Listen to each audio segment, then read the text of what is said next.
আসসালামু আলাইকুম। আপনি কি বাড়ির আঙিনায় ছোট্ট পরিসরে সবজি চাষ করছেন? কিংবা ছাদে, টবে, বস্তায় চাষ করার চিন্তা করছেন? তাহলে আজকের ভিডিওটি আপনার জন্য। দেখতে পাচ্ছেন একটা মরিচ গাছে চারপাশে সুন্দর করে রিং করা হচ্ছে। নির্দিষ্ট একটা বয়স পর এখানে আমরা ৩ ধরনের সার প্রয়োগ করব।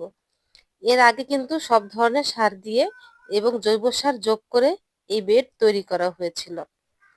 আমরা প্রথমে এই মরিচ গাছের চারপাশে সুন্দর করে রিংয়ের মধ্যে 50 গ্রামের মতো ইউরিয়া সার যোগ করব। ইউরিয়া সারের পাশাপাশি আমরা এখানে আরো একটি সার যোগ করব, সেটা হচ্ছে টিএসপি। টিএসপি দিয়ে দেব এখানে 50 গ্রাম সুন্দরভাবে ইউরিয়ার পরপরই, তার সাথে 50 গ্রাম দেব পটাশ। এই ৩ ধরনের সার সুন্দরভাবে এই রিংয়ের মধ্যে দেওয়ার পর আমরা পুরো রিংটা ঢেকে দেব। ঢেকে দেওয়ার পর এখানে ছোট্ট আরেকটি কাজ করতে হবে। মাত্রানুপাতে এখানে আপনার সেচ দিতে হবে। অবশ্যই আপনাকে সেচ দিতে হবে।